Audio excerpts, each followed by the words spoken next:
In a world where danger lurks at every corner, Yogiri Takatu stands as an enigma. The story begins with a gripping scene, a disheveled panic room where Yogiri searches desperately for his sister, only to find her at gunpoint. The threat is abruptly ended as the captor mysteriously dies, showcasing Yogiri's deadly power. Fast forward to his high school years, Yogiri finds himself amidst chaos once more, this time on a school bus, inexplicably transported to a freaking isekai world. As students panic under the threat of a deadly wyvern, Yogiri's calm demeanor and lethal abilities quickly turn the tide. With the revelation of his power to instantly kill any damn target at will, Yogiri and his companion Tomochika Danura navigate a perilous new reality, where alliances are tested and survival depends on a dangerous edge. Amidst power struggles and imminent threats, Yogiri's unique abilities could be their ultimate salvation or hellish doom. Follow us through this as we properly dive into the full story. Don't hesitate to leave in the comment section what anime you want us to recap for your entertainment. The opening scene shows a panic room where everything appears to be in disarray. There is a boy, Yogiri Takatu, with one strand of hair each appearing from both sides of his head. He is walking around the room, looking for his sister. He soon finds his sister being held at gunpoint by a woman. The woman threatens to kill his sister if he continues moving. She is in the middle of her damn rant when she suddenly falls to the ground and dies. Yogiri runs over to his sister, Asaka, and he hugs her tightly. He then urges her that it is time for them to go home. The next scene opens on a school bus. Yogiri is now in high school and he wakes up from what appears to be a deep sleep. He is woken up by a girl, Tomochika Danura. Tomochika wonders how Yogiri has the audacity to sleep amidst all the chaos that is happening around them. The camera pans to the front of the bus to show one of the students being impaled by the tail of a wyvern. Yogiri picks up the microphone in front of him and throws it at the beast to make him leave the already dead student alone. The wyvern flies into the air and starts descending toward the bus at a very high speed. Tomo is already gripped with fear when she sees this, and she holds Yogiri. She believes that they are joining their ancestors at that moment. However, Yogiri takes a deep look at the beast, mouths some words, and the wyvern falls to its death instantaneously. Yogiri then tells Tomo to open her eyes because the situation has been handled. Tomo is surprised by this, but doesn't have a single idea about what just happened. Yogiri sits down to play a game on his console, and this leaves Tomo more concerned that the guy can even relax and have fun. Tomo then asks him if he has any plans to leave the bus, and he says no. He believes that they are safer inside the bus than outside. When Yogiri realizes that Tomo will not stop talking, he puts away the game and asks her to tell him what happened. Tomo recounts how they were on the bus heading to the destination of the field trip. They pass through a tunnel, and the bus suddenly appears in an isekai world. The bus comes to a full halt, and a woman enters. She introduces herself as Shion, and she is a sage. The teacher stands up to challenge the lady, but she eliminates him with one strike. She tells the students to focus their attention on her, and only her. Beach desperately seeks love, I guess. She assures them that she has no intention of hurting them in whatever way. All while this is happening, Yogiri is busy sleeping.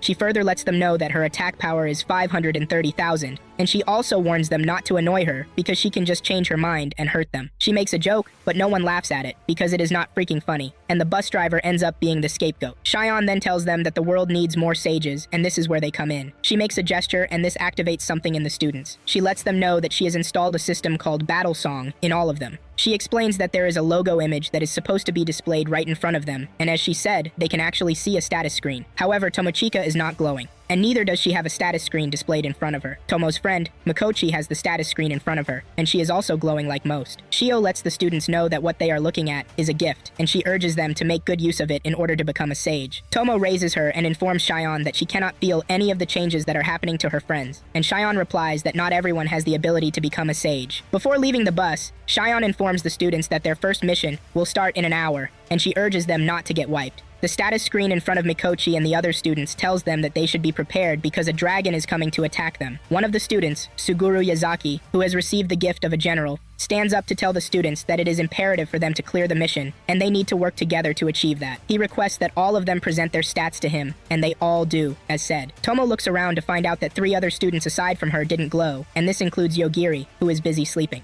Moments later, the students with gifts step outside the bus, and when those without gifts try to, they are stopped by Suguru. He shows them his strength to make them comply with what he has to say about them not leaving the bus. Tomo speaks out and says those with powers are supposed to be protecting those without, but Suguru claims that them staying inside the bus is a strategy. They wonder what sort of strategy this is, but they decide not to prove further. As Suguru is about to step out of the bus, he tells them that he expects them to be decoys to keep the dragon away while the rest of them make it to the city. Tomo protests that her friend will never betray her, but Suguru lets her know that Mikochi is one of the first piece of assholes to agree to the strategy he proposed. Suguru steps out and locks those who are powerless inside the bus. Moments later, the wyvern appears right above the bus. The beast wastes no time in attacking them, and this brings Yogiri up to speed about everything that happened. Even after what he just heard, Yogiri is only concerned about how he wants to charge his gaming device. However, he takes a look at the situation and says they should be safe since there is only one dragon coming to attack them. Yogiri and Tomo are the only survivors of the onslaught, and they step out of the bus to know what is next for them. They are surrounded by a hill, city, and forest. They are left with the choice of which location they should head to. Yogiri suggests that they skip the forest for obvious reasons.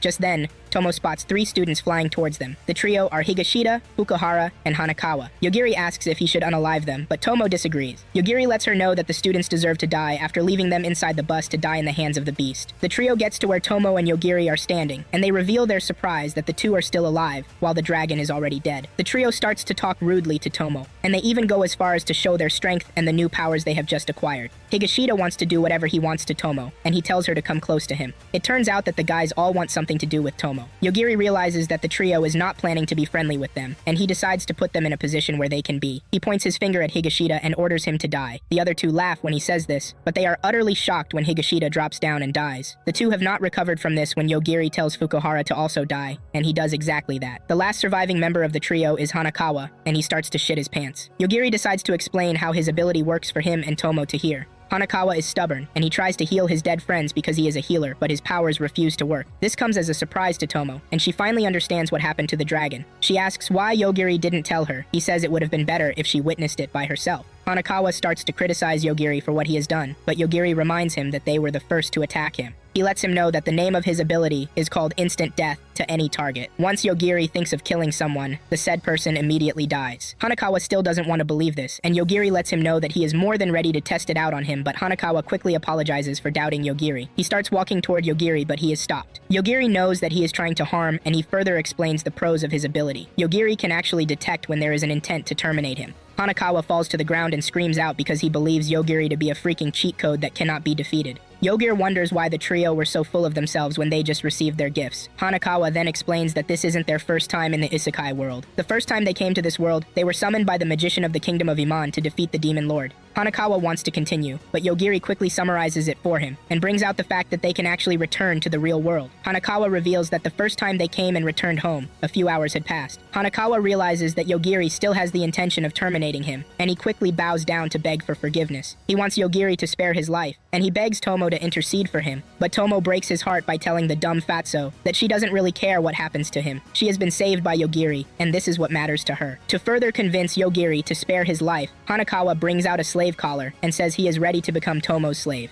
He puts on the collar and starts moving toward Tomo, but Tomo tells him to stop. She then orders him to become Yogiri's slave, and this ultimately makes Hanakawa's life more difficult. He was expecting to be under Tomo so that he could manipulate her, but he is about to go through hell under his new owner. The first order that Yogiri gave him was to head into the forest filled with monsters. Hanakawa has no way of refusing this order, and he starts moving there by himself. As he proceeds further, Yogiri stops him and orders him that he should not tell anyone about them. Before he finally sends him off, he demands that he drops anything of value that he has, and Hanakawa takes out everything without arguing. Everything he has is a lot, and this is because he has amassed a huge wealth. After his departure, Tomo asks Yogiri if he is not worried that she might betray him, and he says he is not. Yogiri has decided to protect Tomo, and this is what he will continue to do. Later on, Shion is informed by her assistant, Yuichi, about the status report of everything that has happened. He tells her about the prospective sages and the dead dragon. He lets her know that there were 4 fatalities, but this doesn't come as a surprise to Shion, who was already expecting it. However, the real surprise hits her when she finds out that 2 normal students died and the 2 others are S-rank sages. The sages die suddenly without warning, and Yuichi suspects that an instant magic ability is at work. Shion tells Yuichi to do whatever he sees fit about the situation, and Yuichi leaves after hearing this. Up next, Yogiri and Tomo make their way to the nearest town. They get there at dusk when the gates are about to be closed. The two waste no time rushing inside the town to avoid being locked outside by the guards. A guy approaches them with the intention of helping them, but he wants something in return. He claims that he has been ordered not to help the two. He wants Tomo to spend the night in his place if he is going to help them, but Tomo outrightly refuses the offer. She quickly drags Yogiri away with the fear that he can actually terminate the guy. Yogiri looks at Tomo and says he is not a maniac, but Tomo believes that he is exactly what is known as a maniac. Shortly afterward, they run into a beast person, Mireyu. She offers to do whatever they want, and she will even do this for free. When asked what exactly she wants in return, she reveals that she likes getting cozy with sage candidates. However, she claims that she will never lay her hands on a guy who has a girlfriend because she wants to continue expanding her network of friends. The duo ends up going shopping, and they buy the things that they need to get. Just then, they are surrounded by bandits who demand that the two surrender their possessions. It turns out that Mireyu is working with these bandits. The bandits say they have always been after sage candidates who have no abilities because they are easy to prey on. This infuriates Yogiri and he threatens to terminate them, but the bandits just laugh it off with the belief that he is joking. Tomo tries to warn the bandits that they have absolutely no chance against Yogiri, and that they should just back off when they can. When Yogiri realizes that the group is not ready to back off, he shows them an example of what he can do by telling those behind him to fall and die, which happens immediately when he says this. He faces one of them and tells him to half die, but he completely dies off. He tries another with his right ankle, but it ends up the same. He even tries with another's shoulder, but this continues to be the same. He tells Tomo that he is trying to know the extent of his power, and he is also trying to hold himself from terminating them. He orders someone's eyes to die off, and it does exactly this. Mireyu starts to cry when she sees everything happening around her. She starts begging Tomo to spare her because she has siblings waiting for her back at home. Yogiri then condemns her for choosing the wrong path. The leader of the bandits is gripped with fear, and he lets it out that Tomo and Yogiri were supposed to be easy pickings, but they have easily decimated his team. Yogiri tells the two to die, but it doesn't work immediately. The leader of the bandits believes that Yogiri has failed, and he quickly runs away. Tomo asks Yogiri if he is allowing them to leave, but he says no. Once the two have made it to a distance where they think they are safe,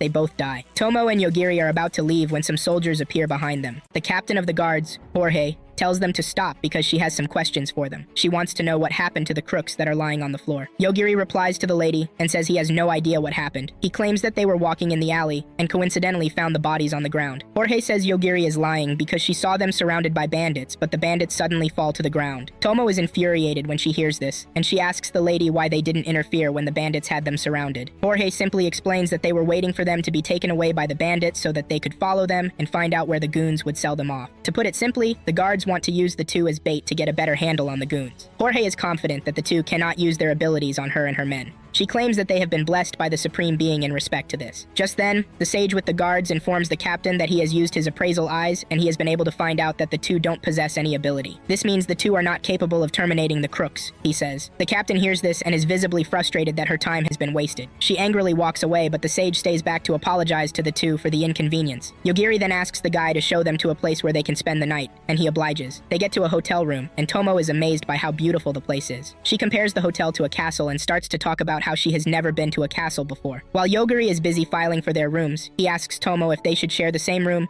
or if they should take separate rooms. Tomo replies that she would have loved to share the same room with Yogiri, but she would prefer separate rooms on this occasion. Yogiri agrees to this and proceeds to get them 2 rooms that are next to each other. Tomo gets to her room, and she is very impressed with how big the room is and wonders if it is only for her. She jumps on the bed and starts to wonder if Yogiri really meant sharing a room with her. She would like to know if Yogiri is romantically interested in her, or if all he cares about is the soft bosoms that he once mentioned to her. Just then, she feels a breeze, and she raises her head up to see a ghost in front of her. She takes a closer look to find out that the ghost she is looking at is her big sister. She is surprised, and she asks her sister what she is doing in the isekai world. The lady screams at her, telling her not to confuse her with someone else. She introduces herself as Mokomoko Danura. She is the wife of the Danura School's founder's son. She claims that she is a patron of the school and is working towards the restoration of the school's dynasty. She further adds that she is Tomo's ancestor, who has come to protect her as her guardian angel. Tomo cuts in and asks what a guardian angel is. Moko replies that a guardian angel is a spirit that comes to provide aid whenever their ward is in danger. Tomo berates her for not showing up earlier when she was in danger. Moko says she didn't try to show herself because of Yogiri. She lets it out that Yogiri is bad news to her, and she might have easily been terminated if she revealed herself carelessly. Tomo hears this, and she is shocked to find out that Yogiri's power also works on spirits. Mokomoko begs Tomo to explain her existence to the guy the next day, and she agrees to do this. When Tomo asks the lady how she plans to help him, she simply says she is there to protect her against the supernatural. In fact, she was the one who prevented the gift from being installed in her. Tomo gets mad and asks why Moko will do such a thing. Moko then asks her if she would like something that she doesn't really understand inside her, and Tomo realizes that Moko is right. Tomo asks if everyone who doesn't have the gift has a guardian angel, but Moko says she has no idea about that. However, she is there to protect Tomo because she is the successor of the Danura School of Archery and the martial arts that have existed since the Heian period. In short, she wants to help Tomo return to the real world.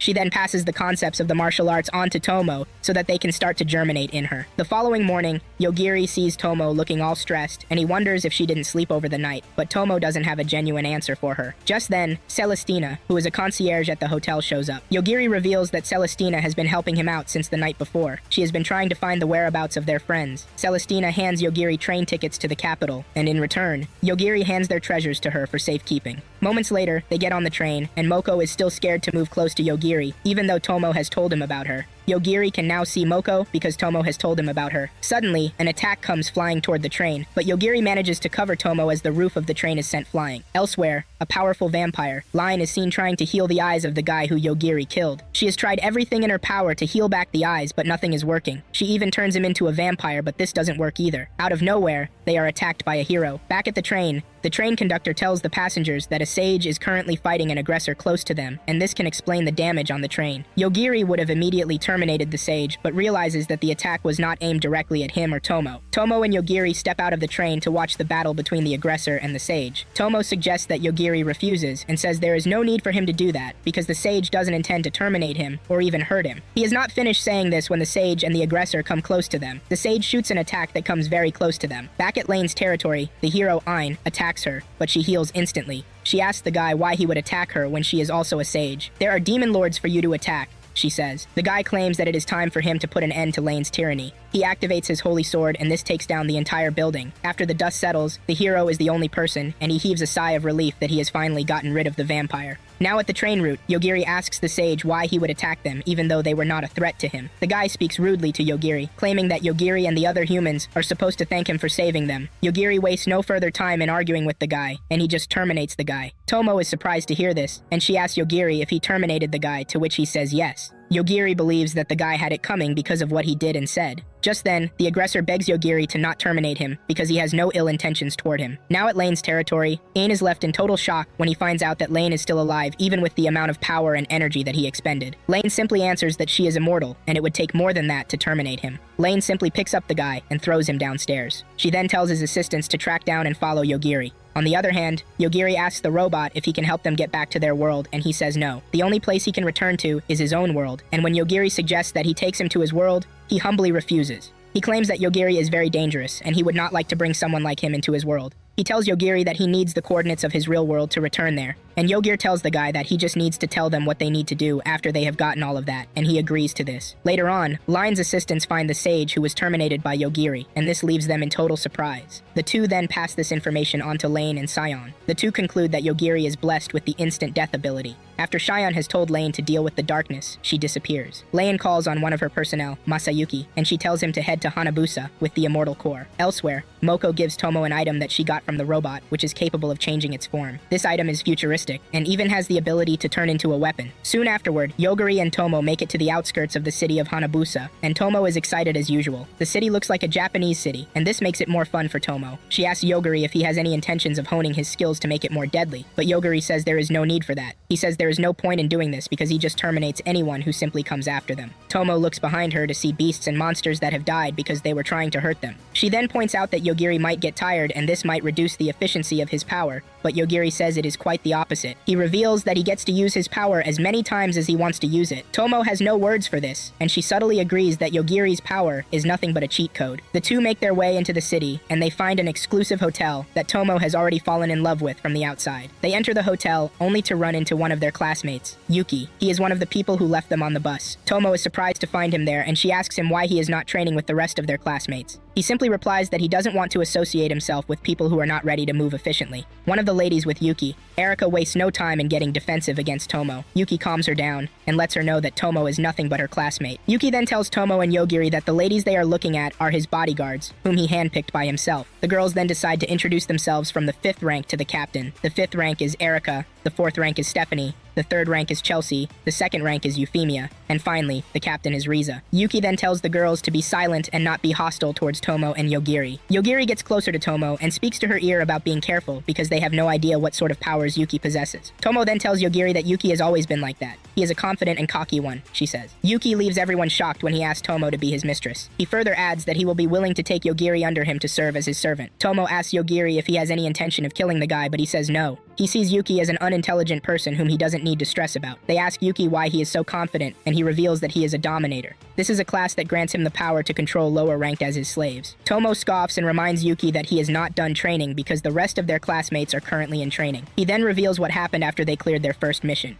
He lets them know that everyone was avoiding him because of his class until one of the students, who is a consultant, approaches him and gives him the solution to his problem. He tells him that everything he needs to do is get some weak people under him and get them to be victorious, and from there, he will be able to expand his rank. He took on the consultant's advice, and this is basically what pushed him to the successful era that he is currently in. After he reveals this, Tomo wonders why support characters are buffed in this world. After he has established what he wants with Tomo, Yuki tells his bodyguards that it is time they leave. However, he tells Tomo to think about what he asked, since he will be expecting an answer. As he leaves, Yogiri tells Tomo that she will be safer if she joins forces with Yuki. Tomo looks at Yogiri and lets it out that she is not pleased with what he said, and he quickly apologizes for this. Meanwhile, there is an aggressor which is known as Darkness that is currently on its way to a populated area. Leon is faced with this aggressor, and it is her task to take it down. Leon is confident that the aggressor has no chance against him. Soon afterward, Tomo starts to get worried because she hasn't heard from Yogiri, who has been sleeping. She wants Moko to go into Yogiri's room to check on him, but she doesn't want to do this because of the risks attached to it. Tomo plans to step outside and have a tour of the city. Just then, Masayuki barges into the city with his army of undead. He demands that people volunteer for the corps. Tomo and Moko can see this from the window, and Tomo is surprised as to how rough things are in the isekai world. She decides that she is no longer stepping outside of the hotel. Meanwhile, there is a poltergeist at her door,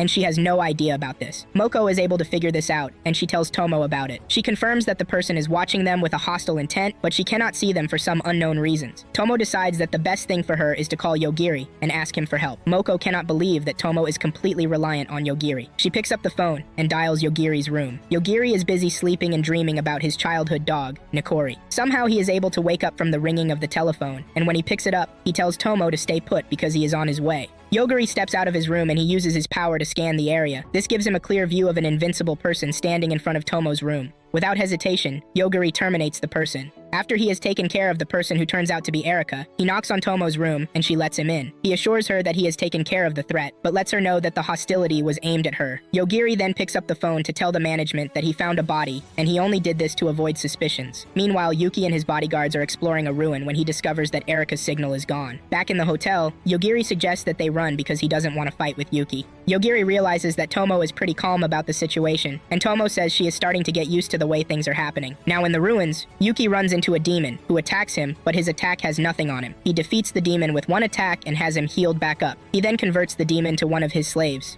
After this is done, Yuki starts to wonder what might have happened to Erika. He decides to check the log to see what happened, but there is nothing of importance that he can use from the footage that he is looking at. He starts to wonder why Erika is in the hallway in the first place, and the captain lets him know that she might have gone there to terminate Tomo, because she doesn't see Tomo as someone who is fit for Yuki. He immediately figures out that Tomo and Yogiri might be trying to run away. This prompts him to tell Riza and Chelsea to secure the two. Elsewhere, Lane is still busy fighting the darkness, and it doesn't appear that she is making any progress when it comes to this. In fact, she doesn't think the darkness is taking in any damage with everything she is throwing at it. Now at the hotel, Tomo and Yogiri are preparing to leave when they are intercepted by Riza. She creates an ice wall around the two, but Yogiri easily breaks the icicles, and this leaves Riza in total shock. Tomo is also surprised to see this, and she believes that the icicles are not hard. She hits her hand against it and realizes that it is quite stronger than she would have even imagined. Yogiri then reveals that he simply told the icicle to die, and it did. Riza tries creating another ice wall, but Yogiri destroys it again. Yogiri is not ready to take further chances, and he destroys Riza's wand to prevent her from creating another spell. He threatens to terminate her if she tries anything funny again. Riza simply complies with him and accepts to answer any question that he asks. He asks her if she can perform magic without a wand, and she says no. She is a wand magic user and can only do magic with her wand. Yogiri asks her if she has any other wands, and she says no. However, she has one more wand hidden in her bosom, and he surrenders this to Yogiri. Yogiri asks her if she was the only one sent by Yuki to terminate Tomo, and she says no. Suddenly, something appears behind Tomochika and tries to get her, but she somehow blocks the attack and throws her assailant to the ground. Moko is happy to see this, and she exclaims that Tomo is starting to get used to the gift of the Danura. They take a better look at the assailant to find out that it is just a doll. In fact, they are surrounded by dolls. Riza tries to make a move, and Yogiri terminates her without hesitation. Chelsea, who is controlling the dolls from another location, orders her dolls to go after the Yogiri. Yogiri takes all of them down at the same time, and this hurts her damn much. Yogiri and Tomo open the door to find her sitting on the stairs. Yogiri decides not to terminate her because he takes pity on her after she begs them for forgiveness. Back in the ruins, Yuki has found out that Riza is dead and Chelsea has lost the will to fight. She has even given Yogiri and Tomo intel on where to find them. Yuki is surprised to find out that Yogiri actually has the ability to terminate things and humans with his thoughts. Yuki decides to lead them to a place where he can easily observe them and then proceed to terminate them. Yogiri and Tomo are climbing down the stairs when they are surrounded by a multitude of cockroaches. Tomo screams out in fear because she is scared of cockroaches.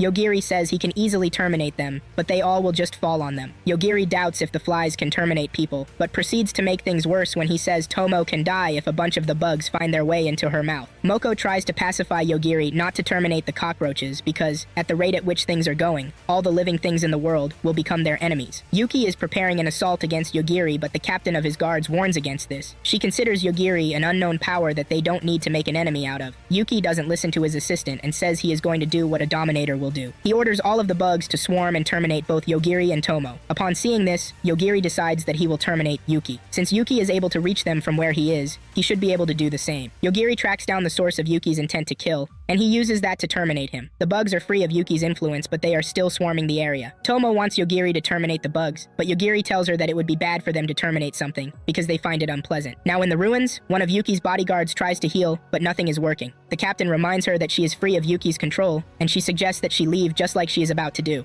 The captain makes her way out of the ruins only to run into Lane, who is busy fighting the darkness. Lane realizes that she can use the lady to her advantage, and she proceeds to turn her into a vampire. Back in the city, Tomo and Yogiri are planning to continue their journey to the capital when they find out that the city is overrun by zombies. Tomo screams out in pain because she was expecting a world of fantasy, but instead, she has gotten a world full of zombies. After turning the former captain of Yuki's guards, Euphemia, into a vampire, Lane reveals her intention to know whether the darkness can terminate her or not. She has been able to ascertain that the darkness is powerful, but wants to know if it possesses the ability to end her. Back in the city, Tomo starts to wonder why the city is filled with zombies and what they can do about it. Yogiri can see that the zombies are actually slow, which actually makes it easier for them to escape if they want to. Tomo suggests that they help the people of the city, but Yogiri doesn't think there is anything that they can do at the moment to save the city. Elsewhere, one of Lane's followers who is in charge of the city, Ryota, is seen berating Masayuki for invading the city. He reminds him that Lane left him in charge of the city and wonders what the guy is doing there. Masayuki informs Ryuta that everything that he is doing is under Lane's orders. Ryuta is surprised to hear this, and he is even more surprised when Masayuki demands the key to the city. He starts to wonder what Masayuki wants to do with the key.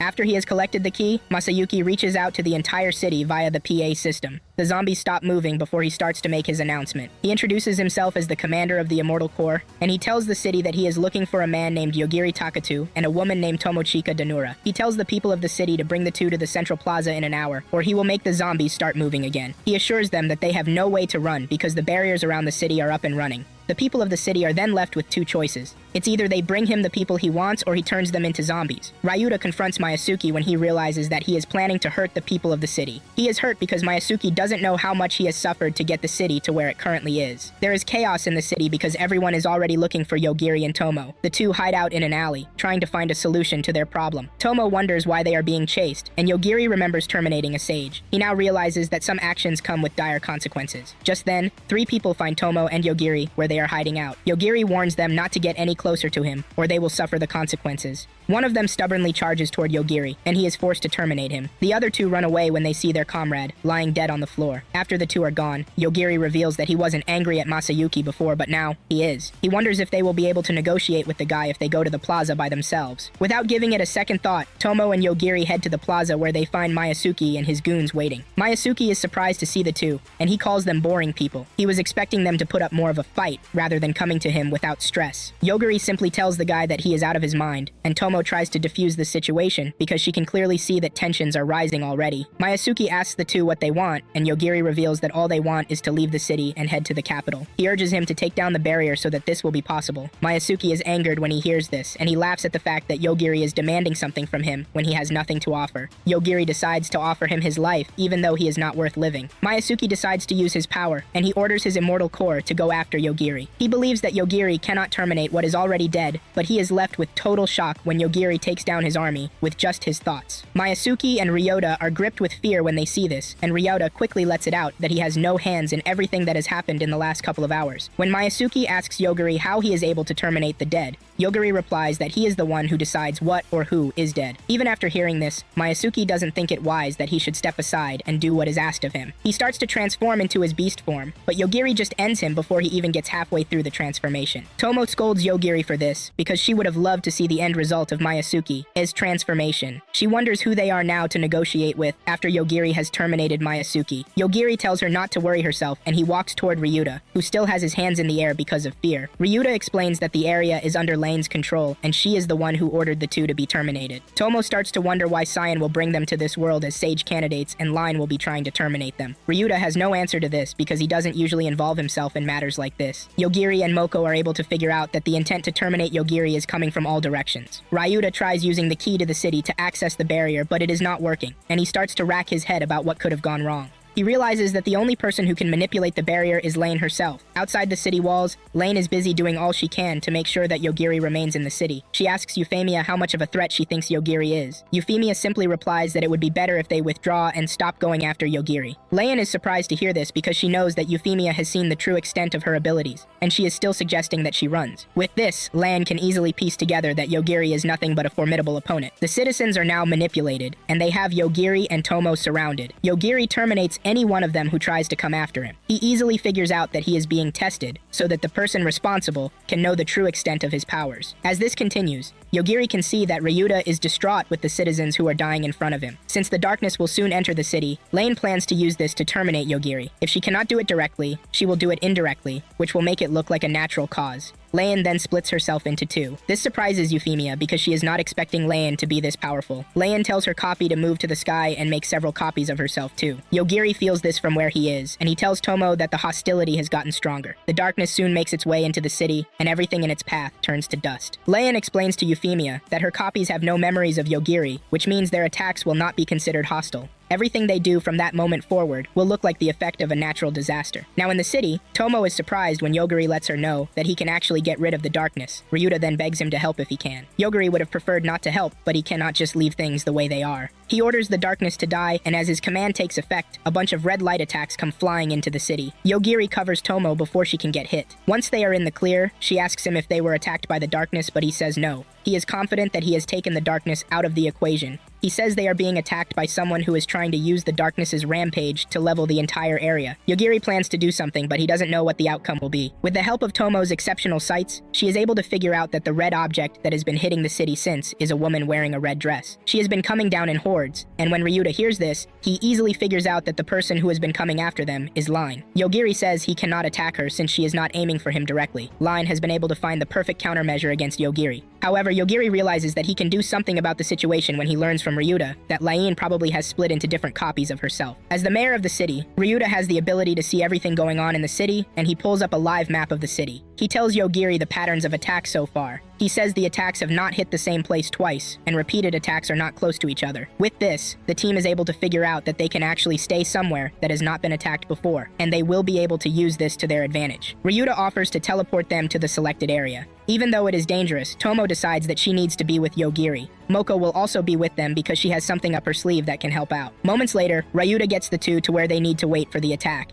Just as one of the lane projectiles comes toward them, Yogiri runs toward them and tells them to die. At the same time, Moko reveals her trump card and puts the two in a shielded enclosure before the attack hits the ground so that they can be safe. Once they are safe, the enclosure comes off, and Moko reveals that the item is what she got from the aggressor that they talked to earlier in the story. This is the item she gave to Tomo that she claims is very flexible and can be worn under clothes. Moko calls it the Furumaru, which she says is the short name for flexible material. Just then, the other copies of Layan's self start to fall to the ground and they all die. Layan sees this and starts to wonder how possible it is for an immortal vampire to die. She tells Euphemia that all of her copies are dead, and this is because they were all created by the same person. She decides that the next copies she will make will have different settings to make them differ from each other. Just then, Lane feels that something is wrong with her, and before she can figure out what it is, she falls to the ground and dies. Yogiri, Moko, and Tomo realize that the attacks have died down, and this presents the best opportunity for them to leave the area. Later on, a girl wakes up from a coffin, and she easily figures out that she is a vampire. She is holding a stone, and this stone displays the image of Lane. The footage explains to her that as long as she is watching the footage, it means she is dead, but her scheme was a success. She further explains that the little girl is her. The girl is a copy that has been made from her, but she is also a separate person with none of her old memories. She did this to avoid Yogiri's attacks on her. On the other hand, Ryuta thanks Yogiri and his friends for their help. He sets them up with an armored vehicle to take them away from the city. Tomo is tasked with driving the vehicle, and Moko assures her that she will be able to drive it because of the Danura driving school technique that has been installed in her. Tomo steps on the gas and she gets them out of there. Elsewhere, Ryuka Ninomiya is one of Tomo and Yogiri's classmates, and her class is Samurai. After she is done with training for the day, she enters her tent to find another student, Carol S. Lane, waiting for her. Carol's class is Ninja, and she uses the art of ninjutsu for her covert operations. Ryuka finds Carol holding her smartphone, and she confesses that she needs the monitoring tool on it. It turns out that both students are working for different organizations that are monitoring Yogiri and everything he does. Just then, Ryuka gets a warning from her phone that the Alpha Omega first door is opening. Up next, Tomo is driving through rough terrain, and they are barely escaping death every minute because of the topography of the land. She would have loved Yogiri to help out, but he is busy sleeping as he does in the worst possible of times. Yogiri is busy sleeping, and also dreaming about a lady holding his hand, and asking him if the name Yogiri sounds right to him. A flashback scene shows Asaka Takatu applying for a job, and she is selected after she is done with the interview. The interview is done by a guy named Yukio Shiraishi, and one of the contracts of the job is that Asaka cannot complain even if she dies on the job. After the interview, Yukio tells Asaka to follow him, and she complies. She starts to wonder what sort of facility they are in, and the guy assures her that they are a respectable facility that conducts research. When she asks what is required of her, he simply tells her that they want her to take care of a monster. To cut it short, the facility is carrying out cursed experimentations. They get to a red passageway, and this freaks out the lady. However, she continues to follow the guy till they make it to an elevator. He asks Asaka if she is familiar with the term Alpha Omega, but she isn't. Yukio explains to her that it simply means the beginning and the end.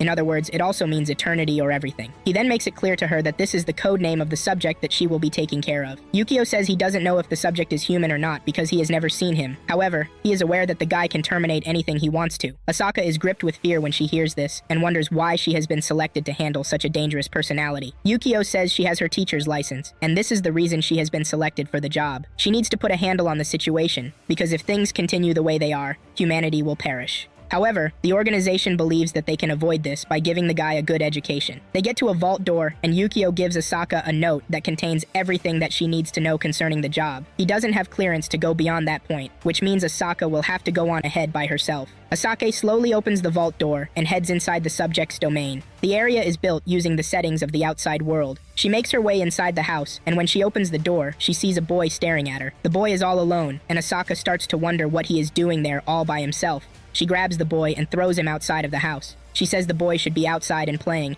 not holed up inside the room. She is in the middle of this rant when the boy points toward her and tells a shadow beside her to die. It turns out that a monster hid inside Asaka's shadows and followed her into the basement in an attempt to terminate the boy. The boy reveals that this has occurred several times. The boy then tells the lady that he doesn't mind playing as things stand, but it is evening already, and he would prefer to just do that tomorrow. Asaka realizes her mistake and she apologizes. She stretches her hand forward to the boy and pulls him up, while also introducing herself to him. When she asks him what he is called, he simply says he is known as Alpha Omega. Asaka doesn't want this because she knows that it is a code name, and she asks for his real name. The boy then says he was called Lord Okakushi before he came to the facility. The conversation comes to a halt when the boy says he is hungry, and Asaka decides to make something for them. They enter the house and she prepares a bowl of noodles while the boy is busy washing in the bathroom. After he is done, the two sit down to enjoy the bowl of noodles that is in front of them. The boy compliments the food and says it is delicious. Asaka then decides to set things straight by picking out a name for the boy. She gets closer to the boy, looks into his eyes, and sees the face of a dog. She then decides to name him Yogiri. The boy immediately takes Asaka's last name for himself, and he calls himself Yogiri Takatu. Asaka is surprised by this, but she doesn't mind. She immediately accepts Yogiri as part of her family, and she shakes his hands to seal the deal. Now in the present day, Yogiri wakes up from the nice dream he has been having. Tomo screams at him and tells him that they have hit a dead end on the mountain while he is busy sleeping. Yogiri simply says he used a big chunk of his ability when they were in Hanabusa, and this is the reason he is exhausted. He rubs his eyes to prevent himself from going back to sleep. He then asks Tomo why they are even heading to the capital when their main goal is to return to their world. Tomo is surprised that Yogiri is just asking such a question. Yogiri then comes to the realization that he wants to get in contact with Shion in order to do that. In addition, the rest of their classmates are also headed that way. Tomo concludes that they need to turn back and find another route. She puts the vehicle in reverse, but the vehicle comes to a stop when it hits something behind them. They step outside of the vehicle to find out that they are being blocked by a dragon. The dragon becomes aggressive and comes at them, but Yogiri easily ends him. They are about to heave a sigh of relief when Tomo looks to the distance to find a horde of dragons with hostile intent coming toward them. Tomo doesn't seem bothered, and he simply tells all of them to die. After they are dead, Yogiri realizes that they are in dragon's territory, and they might actually be at fault for entering their domain without permission. Suddenly, a giant and scary golden dragon emerges from beneath the cliff. Tomo believes that they are done for because of how the dragon looks. However, Yogiri is holding back from terminating the beast because he doesn't feel any form of hostility from it. The dragon then tells Yogiri that he passed and it starts to fly away. Yogiri tells the dragon to stop since they can understand each other. The dragon doesn't want to stop and Yogiri threatens to terminate it just like its comrades, and it immediately comes to a full stop. The dragon returns to them and it transforms into a small girl. Yogiri asks the dragon why she attacked them, and she says she was testing them to see if they are qualified to see the Swordmaster. Yogiri doesn't know what a Swordmaster, and the dragon is thrown in total shock. She believes that the two were there to see the Swordmaster, but in reality, they were just trying to get to the capital. The dragon tells them that the Swordmaster is staying in the area, and he will be more than happy to bestow upon them the gift. Yogiri hears this and says he is not interested, but the dragon laments and says she has promised the Swordmaster that she will bring some qualified candidates to him. Yogiri decides to check out the Swordmaster when he hears that he is a person who rivals the sage. He realizes that the Swordmaster can actually have some information on how to get back to the real world. The dragon also promises to take them all the way to the capital if they decide to meet the Swordmaster. She finally introduces herself as Attila and reveals that it is a pleasure to meet them. They get into the vehicle and they drive through to the forest until they reach a spot where some guys are gathered. Attila tells them that everyone they are looking at is a swordsman who is aiming to become the next Swordmaster. She adds that they will also be choosing the next knight of the Divine King that very day. One of the swordsmen walks up to Yogiri and his friends and calls them losers who are already disqualified. However, the Swordmaster, Urabe, shows up and tells the guy that no one is disqualified until they have shown what they can actually do. The Swordmaster then tells everyone to start terminating each other until he tells them to stop. He says all of them are disqualified if they have not come down to half in the next 10 minutes. Yogiri raises his hands and tells the man that they would like to leave because they never had the intention of participating in any battle in the first place. The man then decides to make things complicated. He says all the participants will be disqualified if a single person escapes from the scene. Upon hearing this, the swordsmen get down to business and start to fight each other. Some men approach Yogiri, and he is about to terminate them, but a swordsman wielding a shield and sword shows up, and he takes care of the assailants instead. The man tries to calm his counterparts by telling them that the Swordmaster is only trying to test them to see who is able to make the right decision, and climb to the rank of the Knight of the Divine. Moko and Tomo can see that the guy is a decent and skilled guy. Just then, some people show up behind them and try to attack them, but all it takes, Yogiri, is one word, and they are down to the ground. One of the swordsmen, who is on the verge of death, begs Tomo to pick the shining stone in front of him and drop it in his hand, which Tomo fearfully does. Immediately after she does this, he is healed and regains the lost part of his body. Urabe realizes that there are few people left, and he tells them to follow him because they are changing locations. Yogiri doesn't want to comply, but Attila begs him because she is planning to become his servant once he becomes the Knight of Divine. Tomo convinces Yogiri and says they should do as suggested because they haven't gathered any info so far. Yogiri agrees and the survivors start following the man. The knight who saved Yogiri and his friends introduces himself as Rick, and the other who was saved with the stone is called Linnell. Yogiri then asks Rick what the Knight of the Divine does. Rick reveals that the knight is the one who handles the divine beings who have been sealed away, better yet known as demons. He explains that 1,000 years ago, a dark divine being was sealed away by the Divine King. Even though he is sealed away, he remains a threat, Rick says. Tomo then asks Linnell what sort of stone he held in his hands earlier that saved him. Linnell reveals that the stone is called the Apology Stone. He has always been a victim of misfortunes and bad luck. He was once used as a sacrifice, and when he thought everything was over, a divine being appeared to him and handed him the stone as an apology for everything he has been going through. The stone has the ability to heal him and restore him to his optimal level anytime he uses it, Linnell reveals. He further explains that he gets new apology stones every midnight, depending on how many misfortunes he suffered that day. Moments later, Yogiri and his team walk past a barrier to get to an area with a tall tower. Moko sees this and urges Yogiri and Tomo to leave because she senses something sinister ahead of them. Linnell starts to feel pain from the miasma effect that is radiating in the area. Tomo does not feel this because Moko is protecting her. Rick also has a resistance to this, and he is not affected. Linnell gets things under control when he uses his apology stone again. Tomo wonders if the stone has any limit because Linnell can literally use it to overcome any difficult situation that he comes across. On the other hand, Yogiri doesn't seem affected. Moko then tells them that the effect of the miasma has dissipated, but there is no sign of Attila. They assume that she has been stopped by the barrier because those participating in the trial can go further. They enter the tower and they make use of the elevator to get to the top of the tower. Urabe then shows them something that is below the tower. He calls it the end of the world, and Tomo is able to use her exceptional sights to check out what is hidden inside the dark aura. She says a man in black and a woman in white appear to be frozen in the middle of the aura. With what she can see, she realizes that the woman's sword is running through her and the man in black. Apparently these two guys are the Swordmaster and the Dark Divine Being. Urabe says this world might come to an end one day because of this. Just then, one of the swordsmen, Frederica, cuts in and asks if everything will be solved once they are able to defeat the Dark Divine Being. Linnell is surprised to see Frederica there because she is the one who invited him to the trial. Frederica conjures a fireball and shoots it at the barrier, but she is surprised when the attack slowly fades away. Urabe lets her know that time flows differently inside the barrier and that the attack she just made might take several hundred before it can reach the Dark Divine Being. Urabe informs the participants that the selection process will now begin, and she tells her assistant to tell them the rules. The rules are pretty simple.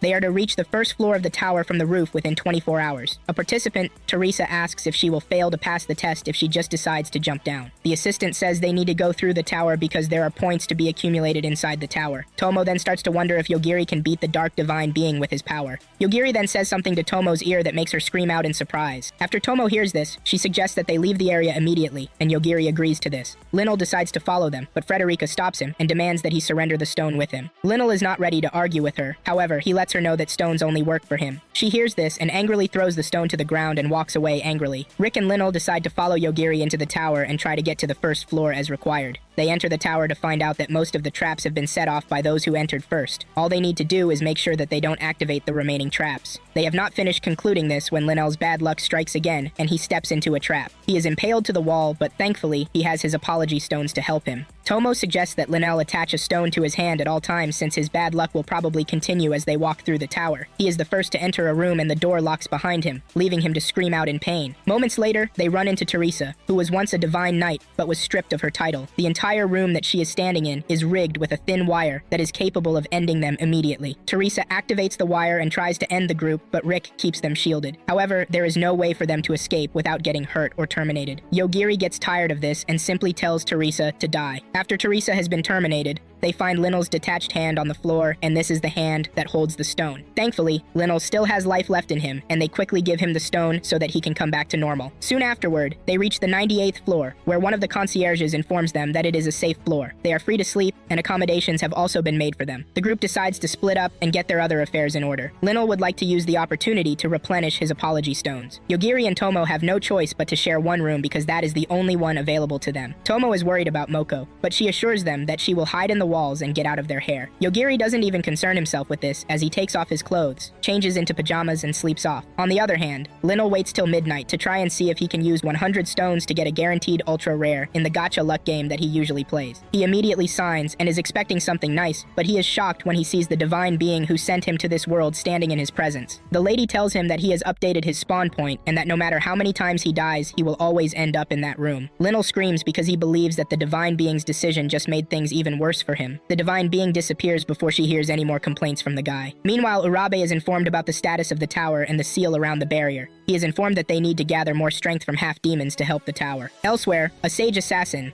Aoi Hayanos, is seen preparing to terminate a sage candidate, Rikuto Saitu. Saitu left after he was given his gift and decided to live a peaceful life in the forest. Saitu tries to attack Aoi, but soon realizes that he has absolutely no chance against the lady. She has the power to easily nullify all attacks thrown at her. The guy decides to use his sword since the lady will not be able to interfere with that. However, Aoi is able to evade Saitu's attack and she gets behind him, delivering a cut to his neck and ending him. Once she is done with terminating the guy, she receives a message telling her of her next targets. Her next targets are Yogiri, Takatu, and Tomochika Danora. She wonders why her expertise is needed to terminate the said sage candidates, but she has no choice but to comply. Just then, Hanakawa comes running from inside the bush. He begs Aoi to take him in and explains that he was formerly under Saitu. She has terminated Saitu, which leaves him with nothing to do. He begs Aoi to make him her servant, and Aoi reluctantly agrees to this because she sees Hanakawa as a funny creature. The following morning, Tomo wakes up to Moko's incessant plea to get her to stand up. She finally opens her eyes to find Yogiri sleeping soundly while resting his head on her bosom. She is taken aback by surprise when she sees this, but her face turns red from blushing. She then takes a look at Moko, who has been disturbing her to find out that she is halfway stuck in the wall. Tomo asks her why she is stuck and explains that after the two go to bed, she sees Yogiri throw his hands around Tomo.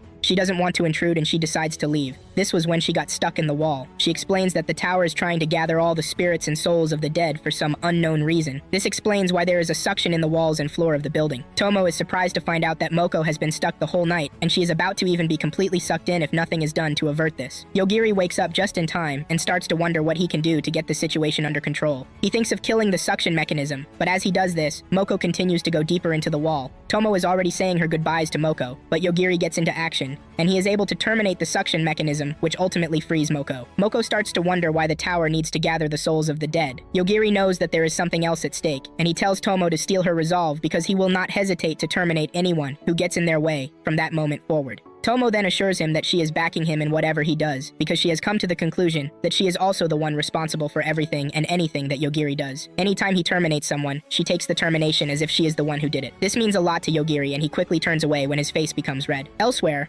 Aoi and Hanakawa continue their journey of tracking down Yogiri and his counterpart. Hanakawa keeps trying to dissuade Aoi from going after Yogiri because he knows that the guy is nothing but bad news. However, Aoi continues to ignore everything that Hanakawa is telling him. They get to the mountain where the dragons live, and they are attacked by the golden dragon. With one word, she takes away the dragon's ability to fly. Attila manages to come back up, but she is suddenly attacked by the aggressor, Hedgehog, and she loses her head in the process. Aoi hides behind Hanakawa to conceal herself from the sights of the aggressor. As the aggressor leaves, a quick image shows the tower, and Aoi is able to see this. She then decides that the tower will be her next destination. Hanakawa doesn't want to do this, but Aoi reminds him that he is needed to find Yogiri. She grabs Hanakawa and drags him along. Up next, Yogiri and Tomo continue their journey through the tower, and they have been able to make progress so far, and this is all thanks to Yogiri's ability. He outrightly terminates anything and everything that is against them. Suddenly they run into a guy, and he turns out to be the creator of the tower. This gives him the ability to be able to pop out of anywhere at any time that he wants. Yogiri tells the guy that he just wants to leave and nothing more. The guy refuses and says the tower's existence is to maintain the barriers that conceal the dark divine being. The guy insists that he is not going to allow them to leave no matter how they try to convince him. He introduces himself as Iglesia and starts to power up his staff in an attempt to hurt Yogiri and Tomo. As usual, Yogiri tells him to die, and he does exactly that immediately. Tomo wants to complain about this because she knows that the guy is a VIP, but Yogiri reminds her that he was just about to terminate them. Moments later, Rick finds Frederica forcing Linnell to engage in some high-risk battles, and she is doing this to train him. In addition, she wants Linnell to gain some points while he is at it. Linnell manages to get through the challenge that is in front of him, and he informs Rick that this is possible because of the new pieces of equipment he acquired from the gacha. Later on, Yogiri and Tomo get to a floor where they find two participants fighting each other. A guy, Masaki, is sitting on a chair like he is a king, and he is in charge of the fight that is happening. The battle between the two ladies seems intense, but Yogiri is not interested. He just wants to cut through there and leave without causing any problems for himself or them. However, they find out that Masaki is sitting in front of the floor's entrance, and they can beg him to let them pass. The girl in white decides to get serious when she realizes that she has been figured out. She takes off her hood to reveal that she is a half-demon. She is determined to terminate Masaki and his goons before the other sword masters can find her. She releases a powerful attack from her sword which hits the girl, Shiro, whom she has been fighting since. She expects the attack to terminate Shiro, but she is left in total shock when Shiro comes out unscathed.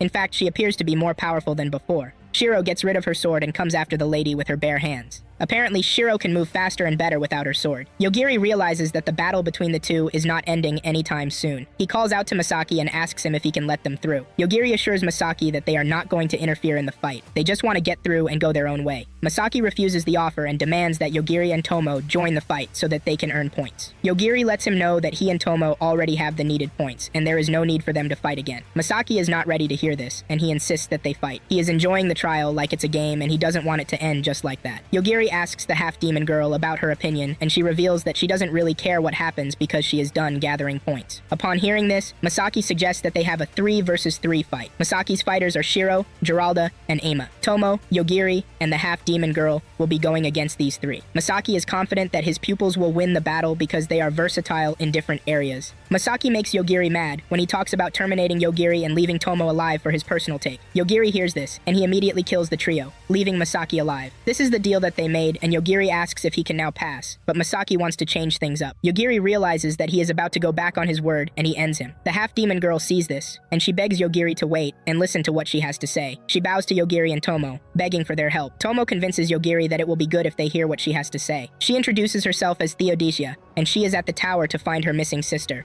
She is at the tower because she hears that some of her kin are trapped at the tower. Basically, what she wants from them is the help to find her sister. However, she is worried that the Swordmaster will not take helping her that lightly. Yogiri says he has already messed some things up, and it doesn't seem like the Swordmaster will have his back again. When she is asked if she has any idea where her people might be, Theodosia replies that she is feeling their presence from the underground, and this will be their best bet. Just then, Linnell, Rick, and Frederica join them there. Everyone who is still alive soon gathers, and they number up to 17 who are alive. Urabe is about to proclaim all of them as divine knights when the concierges appear to tell him that there is an emergency. They tell him that the barrier is failing and there is the possibility that the dark divine being will escape anytime soon. Suddenly, one of the servants of the Dark Lord shows up and he attacks the tower, causing the first layer of the barrier to break. Urabe tells the divine knights to be prepared to take down the guy who just arrived. Yogiri tells Tomo and Theodosia that he would rather avoid the fight because taking down the guy will attract Urabe's attention. He doesn't want this and he believes that they can be using this opportunity to search for Theodosia's sister. The Agent of Darkness asks Urabe how he can break the barrier and he promises not to terminate him, but Urabe refuses to cooperate. The guy gets angry and starts to take down the knights one by one. Frederica decides to step in and she creates a big fireball. She directs the attack toward the guy, but he easily takes on the attack like it's nothing. Just then, another entity appears behind the guy whom they are still trying to defeat. The new guy decides to introduce himself and his comrade to the knights. His own name is Lute, while his comrade's name is Orgain. Frederica tries to attack them again, but Lute just blocks her attack, and he turns both her hand and wand into a snack that he can eat. Rick decides to step in and he goes after Lute. Lute admits that Rick is stronger than Frederica, and he might have a chance against him, forcing Lute to evade his attacks. Just then, Linnell gets another chance at the gacha, and he takes this chance. He is shocked when his chance summons the divine being who gave him the apology stones. Her name is Vahanato, and Linnell is glad that she has come to help them out. He boastfully tells his friends that he has summoned a divine being to help them. He is left in total shock when Vahanato walks toward Orgain and Lute, and Orgain bow to her in respect. Lute also hugs her and says, "It's been long since they last saw each other." Linnell doesn't have a single idea about what is happening and he asks Vahanato to clarify. She shocked Linnell when she told him that his unluckiest moment was when they ran into each other. On the other hand, Yogiri and the other two are still looking for Theo's people. As they climb down the stairs, Theo can sense a slight amount of her people's magic, and this tells her that she is on the right path. However, there is a barrier right in front of them, and Yogiri is doubtful about touching the barrier. Suddenly, something passes by them and cuts the barrier. They find a dark room that appears to house the people whom Theo is looking for. She enters the room and Yogiri tells Tomo to stay outside while they investigate. The two enter the room and they find a bunch of half-demons who are kept in a tube so that their magic can be used for the tower. This breaks Theodosia's heart, but she takes relief in the fact that her sister is not among them. She breaks the tube so that she can give her people rest. After this is done, Tomo asks Yogiri what they need to do. He says their next step is to head upstairs. When they ask Theo what she wants to do, she reveals her intentions to avenge her people, and to do this, she wants to terminate Urabe. Now on the roof, Urabe decides to promote Rick to the rank of Swordmaster because he sees that the guy is somewhat capable. If Urabe dies, Rick will become the new Swordmaster. He tells Rick to make use of the power that has been stored in the tower, and with this, he should be able to put up a fight. Linnell apologizes for his part in everything that has happened, but Urabe scoffs and says he was not expecting anything better from him in the first place. Linnell decides to take action and try to get things back to how they were. He asks Vaha why she is talking to the enemy. Vaha then reveals that the being stuck inside the barrier is the love of her life, and his name is Albagarma. Everyone is shocked when they hear this because it is normal for people to be fearful when they are talking about Albagarma. Vaha further adds that she sent different messengers to try and free him, but they were all terminated by the Swordmaster. This was when it dawned on her that she could use Linnell's bad luck to wipe out humanity. Linnell is thrown aback to hear this because he never expected his luck to be so bad that it would be capable of wiping out humanity. Vahanato checks her mirror to find out that the creator of the tower is dead, which means there is no way for them to fix the barrier that is already falling. She even gets more excited when she realizes that the other person who could rival her is dead, and she is talking about Masaki. For some reason, Yogiri is the one who terminated all these people. Linnell realizes that his bad luck is too powerful, and he threatens to terminate himself, to which Vahanato tells him to go ahead. She lets him know that he will truly be dead if he dies this time around. She has gotten rid of the random walking ability, but she urges him to stay alive and watch her lover come back to life. She grabs the barrier core with the intention of crushing it. Yogiri and the other two return to the roof at that same time. Tomo easily figures out that things are about to get worse. Vahanato excitedly breaks the core and waits for her lover to emerge. The barrier breaks completely, but everyone is thrown into total surprise when the Dark Lord falls into the river below. It appears that the man is dead, but the Divine King frozen with him is alive. Apparently, Yogiri was the one who accidentally terminated the Dark Lord, and this was what he told Tomo that freaked her out. During the commotion, Theo goes after the Swordmaster and she beheads him. At the same time, the aggressor shows up and impales Vahanato. It turns out this was the monster that broke the barrier when they were downstairs. After Hedgehog has impaled Vahanato, it flies away, leaving her to die. However, Lute gets down and heals the lady back. Orgain flies to the river, and he checks out the Dark Lord to find out that he is truly dead. Orgain is ready to do anything to bring his master back to life, and he orders his men to go after the humans in an attempt to make all of them a sacrifice to bring his master back to life. The demons fly toward the tower, but the Divine King tells Rick and the like to stay close to her. She creates a barrier to keep them safe from the incoming attack. Yogiri also tells Theo and Tomo to stay close to him. Once he realizes that the two are safe, he terminates Orgain and the other demons with just his thoughts. Vahanato has gone crazy from everything that happened, and she is causing a ruckus. Yogiri says he is not feeling any hostility from her, and this is the reason he is hesitant to kill. While this is going on, Aoi and Hakanawa arrive at the tower. Aoi confidently walks toward the danger with the assurance that she is a main character, and she has plot armor to support her. She gets to the roof, and she asks Rick if he has any idea where Yogiri is. Rick assumes that Aoi is one of Yogiri's acquaintances, and he tells her that this is not the best time for this. Aoi knows that this is not the best time because she can clearly see the chaos that is happening. She uses her appraisal eyes as usual, and she scans Rick and his sword. She provides a solution to the problem at hand, and lets him know pushing his sword into Vaha will terminate her. His sword is the holy sword after all, and Rick is surprised that the lady knows the type of sword that he is wielding. Rick uses the cover that the Divine Knight created to get closer to Vahanato, and he pushes the sword into her. Vahanato loses all of her ability to function, and she immediately falls to the ground. After the dust settles, Aoi continues with her search for Yogiri, and she orders Hakanawa to produce him.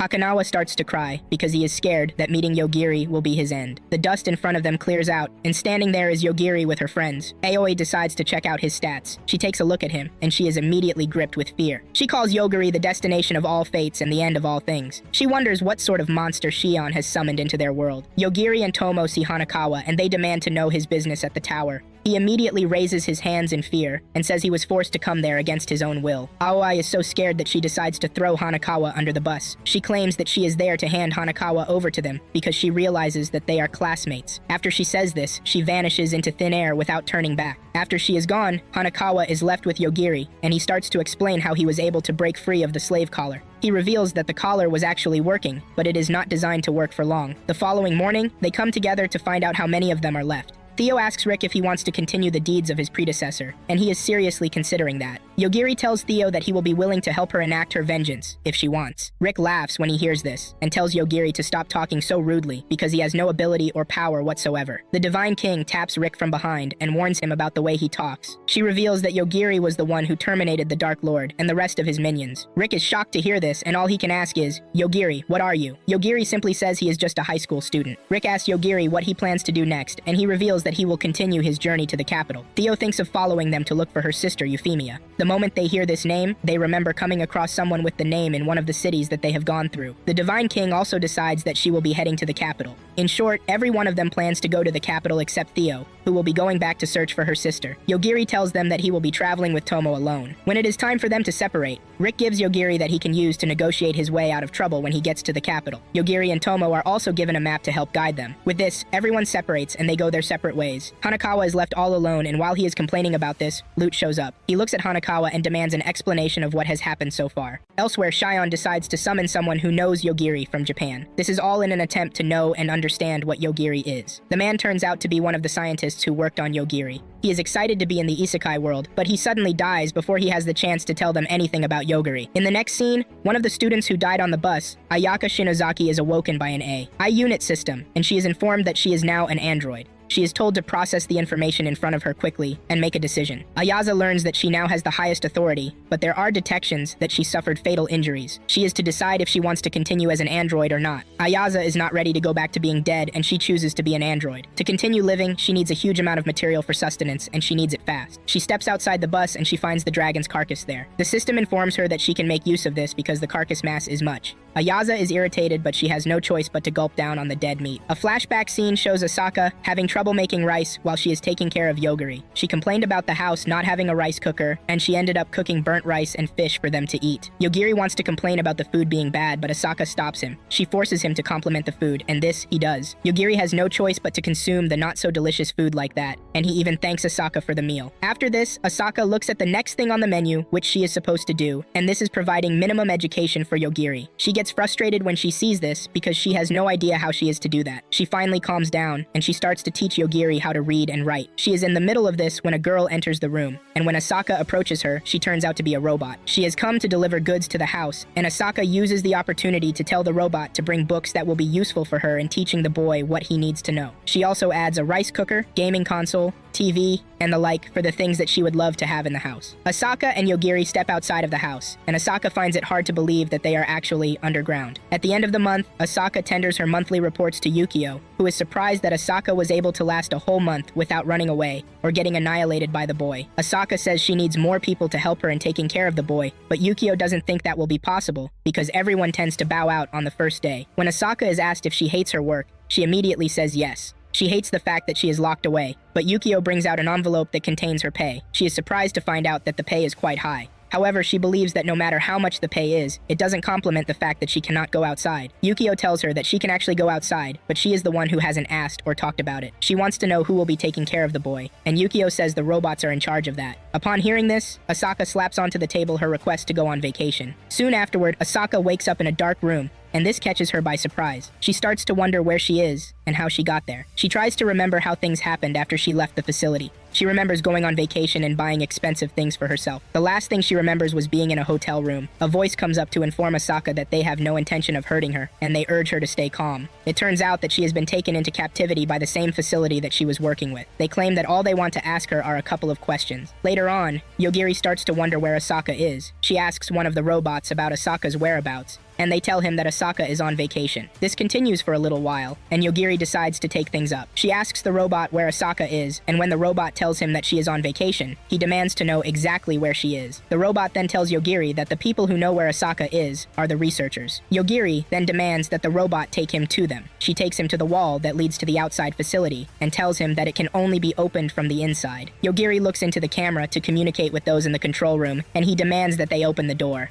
Only one of them cooperates with him, and this is the only person whom he leaves alive to open the door for him. Yukio rushes over to the control room to find out that everyone else is dead except the lady who is trying to open the door for Yogiri. Yukio is surprised to find out that Yogiri doesn't even need to see the person he wants to terminate. Yukio then tells one of the guards to shoot the girl, and he assures him that he will take responsibility for that. He aims his gun at the lady but immediately falls down and dies. Yukio immediately gives up and lets it out that they are done for. Before he can make any other move, Yogiri appears before him and demands to know where Asaka is. Yukio reveals that Asaka has been taken away by the agency, and there is nothing he can do about it. Yogiri hears this and decides that he will go after Asaka by himself. Yogiri puts his foot on the gas, and he starts taking down everyone in his path while looking for Asaka. Some mercenaries are sent to take care of him, and they believe that they can kill him as long as he doesn't see them. They soon find out how wrong they can be when they fall to their deaths. Asaka is still in her holding room when she hears a banging noise outside. One of the staff rushes in and holds Asaka at gunpoint. This is where the cut of the first scene of the series is taken from. The lady threatens to terminate Asaka if Yogiri makes a move, but she dies before she can even hurt Asaka. Yogiri runs into Asaka and hugs her. He is happy to see her, and the same goes for Asaka. Asaka looks to her front to see the amount of damage and chaos that has been caused by Yogiri just because he was looking for her. After this, they return to the underground house. Asaka and Yukio have a conversation outside while Yogiri plays with the dog inside the house. Yukio tells Asaka that they can no longer allow her to quit, but he assures her that a bodyguard will always be around her from the moment forward. Asaka tells the guy that she wants to teach Yogiri everything he needs to know, and also show him how he can be happy. Now in the present day, Tomo, Yogiri, and Moko have arrived at the royal capital, but Yogiri is asleep as usual. Moko can clearly see that Tomo is in love with Yogiri because of the way she looks at him. She wants to deny this, but Moko lets her know that it is quite obvious, and Tomo finally admits. However, she has doubts that Yogiri might not want her. She tells Moko never to let Yogiri know that she is in love with him, and she agrees to this. Yogiri wakes up at that moment and demands to know what they are talking about, but they throw the discussion under the bus. The trio soon finds out that they are surrounded by guards already, and they are on the verge of being arrested. They step outside, and the head of the security for the South Central Gate, Turquoise, introduces himself to them. He demands to know why Tomo and Yogiri are in possession of an armored vehicle that is known to the Immortal Cops. Yogiri explains that they have no affiliation with the Immortal Cops, but they got the vehicle from Ryuta, who is the mayor of Hanabusa. Even with this explanation, Turquoise doesn't seem to believe them. Yogiri proceeds further to explain that he and Tomo are sage candidates. Turquoise then decides that their gifts will be appraised before he can believe that they are who they claim to be. A device is brought out to test them, and Tomo is worried when she sees this. Yogiri then calms her down because he is rest assured that Celestina already has them covered. The device is used on them, and this shows that they have gifts to be selected as sage candidates. Even after this, Torquez still remains doubtful. He knows that the test can be forged. Tomo is frustrated and wonders what they are supposed to do. Yogiri then brings out the pendants that Rick gave him, and he shows the guards. Immediately after he does, the guards fall to their knees and bow in front of the two. Tomo is surprised to see this, and when she asks what the pendant signifies, she is informed that the jewelry is an amulet engraved with the royal family's crest. The amulet tells them that they are Richard's acquaintances, and they are also knights of the Divine King. Just then, Richard's brother, who is the youngest in the royal family, shows up. His name is David, and he doesn't believe Yogiri and Tomo. It dawns on Tomo and Yogiri that the person they are referring to as Richard is Rick. David demands that they provide the holy sword if he is to believe their claims. When there is no sword to show, David demands that they show their swordsmanship skills. Tomo sees this, and she starts to suggest that they turn back before things go out of hand. However, Moko suggests that Tomo fight the guy. Yogiri assures her that he will take care of things in case they are about to go south. Tomo then agrees to fight David. She has no sword, and she is forced to enter the duel with a knife. She starts making some leg movements to confuse her enemy. She suddenly throws the knife up, and before David can react, Tomo has reached him. She delivers a powerful blow to his back, and David falls to the ground. This looks like a magic trick to everyone who is watching, and they applaud her beautiful skill. Moko is happy that the combat skills she passed on to Tomo have begun to show. The skill is so efficient that all those who are watching will think Tomo can use magic. Yogiri can see that David is clearly in pain, and Tomo claims that she didn't really hit him. After they are done, they step into the castle, and David informs Yogiri that the wall has a spell placed on it by the High Wizard, Iglesia. The wall can withstand any attack, but all Yogiri can remember is the fact that he has terminated Elgacia. David then offers to give them a tour of the city. As they walk through the city, Tomo mentions the high number of people who are practicing martial arts, and David reveals that they are explorers. They are warriors who will challenge the underworld, he says. He explains that there is a Dark Lord sealed under the royal capital. Tomo is surprised to find out that the Dark Lord who was earlier defeated is not the only Dark Lord who poses a danger to the world. Moments later, Yogiri tells David that he can now leave them to explore the city on their own, and he obliges. After he is gone, Yogiri reminds Tomo that they will soon meet their classmates. He wants to know if Tomo is ready to forgive them for what they did. Shortly afterward, they enter the hall where the rest of their classmates are seated. The king of Mani shows up to welcome them and inform them of their mission. One of the students, Shinya, stands up and starts talking to the king rudely. He even goes as far as to walk up to the king. The king draws his sword, and when Shinya tries to stop him with his powers, he loses his fingers. It turns out that the king is powerful, and he is not someone they can just mess with. He tells them that they all need to accomplish a great achievement if they are to become sages. Meanwhile, Aoi has reported back to Sion, and the Proud Beach is not who she used to be after encountering Yogiri. She now sees Yogiri as a force they are not supposed to touch or meddle with. At the same time, Hanakawa encountered another entity who was going to put him in trouble. Her name is Lute, and she is an apparent spawn of Demon Lord Albargama. Lute wants to revive the Demon Lord, and she believes that the Demon Lord's sister, Mana. Hanakawa doesn't want to work with the girl because he is avoiding anything that will put him in Yogiri's path, but he doesn't seem to have a say in this. Back in the palace, the king tells the sages that they are going to be deemed successful if they are able to traverse the underworld successfully. He leaves after telling the dumbass Shinya that his fingers will be reattached once there is distance between them. Just then, the sages turn back and are totally surprised that Tomo is alive. No one even gives a fug if Yogiri is standing there or not. Elsewhere, the Divine King is welcomed back home after the defeat of the Dark Divine Being, but she is betrayed by an associate who uses an object called a seal to trap her. Not long after, Tomo and Yogiri meet with the asshole, Yazaki, who suggests that they leave the two behind on the bus. They think the dumbass is in charge, but it turns out that another student, Sora, who is an idol, is the one who is actually in charge. She requests a meeting with the two so that they can sort out their differences. Yogiri goes to the hotel room to talk to his friends while Tomo discusses with Sora. Yogiri soon receives a visit from a guy, Fukai, whose ability allows him to cause instant death to his targets. He is basically a fake ripoff of whatever Yogiri is. On the other hand, Tomo is informed about the three class idiots who call themselves the Aeroge Nobles. Fukai tells Yogiri that he was initially told to keep an eye on the guy, but he lost the will when he got to this world. Fukai leaves after telling Yogiri that he is aware of the fact that the guy has yet to unleash his full power in this world. Later on, two girls, who are apparently from the agency, Carol and Ryuko, come to apologize to Yogiri. Rokuo knows the guy can easily end them if he wants, but they want to avoid any situation that might bring this to reality. Fukai was also one of those who were supposed to be watching him. Elsewhere, Euphemia is still trying to figure out what is happening to her when she is suddenly attacked by the old vampire. Without doing too much, Euphemia easily takes out the freaking Bat Lady. Meanwhile, Yogiri has told the girls about his next move. He is planning to talk to Sion the Sage about the possibility of them returning home to avoid further conflicts. The dumbasses have never thought about returning to their world this entire time and have done everything sent their freaking way. Shortly afterward, they split themselves into two groups in an attempt to clear the underworld. Tomo is a different group from Yogiri. Rick is leading Tomo's group while David is the adult in Yogiri's group. Rick wonders why he is included in the squad because the team seems to be overpowered without him being there. Tomo is also a beast when it comes to combat as she takes down monsters. On the other hand, Yogiri is trying not to use his powers. He decides to engage with a monster using a sword. He is clumsy with the weapon, but he is able to pull it off nonetheless. In the city, Hanakawa is having one of the worst moments of his life, and not that he has had any best since he arrived. Bro seems to have the worst luck of anime characters ever, but he has refused to freaking die. Loot is forcing him to gather intel on where they can access the underworld. Hanakawa suggests that they visit a tavern, as this is the best place to get any info that they want. In a quick scene, Euphemia meets with a young girl who has no name. The girl wastes no time in picking a name for herself after she receives help from Euphemia. The name she goes with is Risley, which sounds pretty dumb to me. Now in the tavern, Loot wonders how they are supposed to get the intel that they need, and the unlucky asshole tells the lady to eavesdrop on people's conversation. To prevent people from recognizing them together, Loot activates a recognition block. It turns out that the three idiots are present in the tavern, and they are busy talking about how annoying Yogiri is. They are in the middle of this when their worst nightmare arrives. They are shocked when Ayaka shows up. She pounces on one of the trio and beats him to death with her fist. The other two try to do something about it, but they are totally powerless. Before leaving, Ayaka tells the other two that she is going to be terminating a student per day till they are all dead. She tells the two to pass on this piece of vital and sinister information to the rest of the class. After she is gone, Hanakawa tells Loot that Ayaka is furious because they left her behind to die. This is when he dawns on the piece of shit that he is also a target for Ayaka. Just then, Sion shows up in the room, and it seems the recognition blocker has no effect on her. Hanakawa wants to run away, but Sion offers to tell him everything that they need to know concerning the underworld. Shortly afterward, Sion almost ends Hanakawa's life, but Bro's luck is there to save him yet again. Loot believes that she can actually take on Yogiri, but she doesn't know the punch he packs just yet. Before leaving, Sion finally tells the two about the underworld and how they can access it. Later that night, Yogiri and his friends are seen talking about their advancement in the underworld.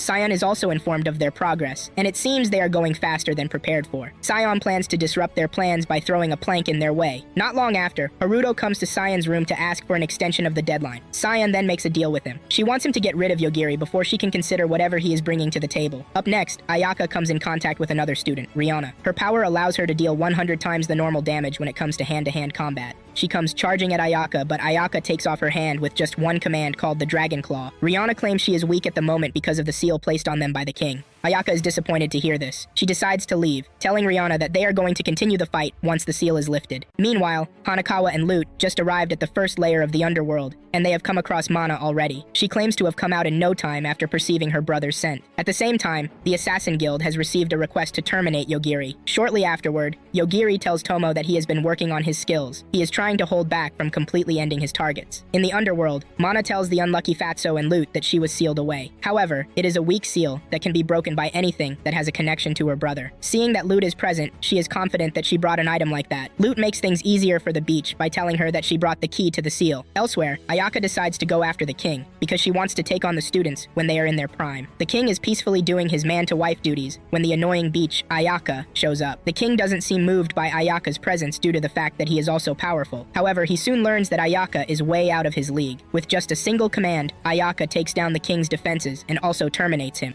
Once the king is dead, she believes that the seal is broken and she can now go after the students without having to hold back. Hanakawa is left severely traumatized when he meets Mana's spawns. It turns out that the freaky-ass lady can just imagine a baby and give birth to the said person. Rihanna just finished having her hands reattached when Ayaka arrived at her doorstep to conclude their unfinished battle. Rihanna believes she is overpowered now, and she rains lots of punches on the lady. However, Ayaka takes off the just reattached arm yet again. Rihanna tries fighting with her other hand, but Ayaka uses the Dragon Tail command to strangle her till she crosses over to the afterlife. Walking in the streets, Yogiri notices that someone is tracking him, but he doesn't want to let them know yet. It turns out that there is a sniper aimed at Yogiri. The guy doesn't want to do this because he knows what Yogiri is capable of doing, but he is being forced. It turns out that the Assassin's Guild is carrying out an experiment to see if someone who is forced to target Yogiri will not die, since it is not his pure intention to hurt the guy. However, this doesn't freaking work as the guy behind the sniper rifle loses his life before he could even fire the shot. As if this is not enough, Yogiri is targeted again when he and Tomo are assessing the damaged site that Ayaka left behind. Yogiri turns to whoever is monitoring him and lets him know that he has overdone it and he is now coming for him. The assassin guy immediately starts to shit his pants because what Yogiri just did is supposed to be impossible. Moko also shows up to tell Tomo that she has gotten rid of all the monitoring signals. The assassin guy tries to escape in his chopper, but Yogiri takes him down, telling him not to run because if he tries to do so, he is going to end him immediately. It turns out that Moko has also taken care of all the assassin spirits that the guy sent to hunt them. This is surprising to the guy, but little does he know that no spirit comes close to Moko when it comes to combat. The guy tries to use a wolf, but Yogiri takes it down. He tries using a powerful being, but all it takes from Yogiri is the word, and the being is dead already. Yogiri is then attacked by a robot, Enju, who is working for the piece of shit. Yogiri easily controls the robot, telling it to shut down, and it does. Once this is done, Yogiri turns to the assassin, demanding that he tell him everything he knows. Haruto is also monitoring the situation, and he is starting to believe that Yogiri might actually be invincible. On the other hand, Lute tells Hanakawa that she might die, and she wants him to protect the key that she gave to him. After hearing everything that the assassin has to say, Yogiri ends his life because he doesn't want him to replicate any Enju robot again. Hanakawa and Lute make it to Mana's abode, and she presents them with a keyhole where they are to put the key. Later on, Yogiri tells Tomo that Enju is the name of a girl he used to play with when he was a kid. The robot is made to look like Enju, and this is the reason he wants the robot to remain dead, so that it can rest in peace. Up next, Ayaka is already battling with another student, Yugo. His power is a chef, which allows him to cut anything with his knife. However, there is another guy, Yukimasa, who can apparently see the future. He already sees it as written in his book that Yugo is going to lose, and this is exactly what happens to the rip-off Gordons. Later on, the students come together to have a meeting and talk about the 18 people who are left. Ayaka is a big thorn in their flesh because she is more of a problem than they accounted for. The students believe that clearing the underworld as quickly as possible is the way out. The next day,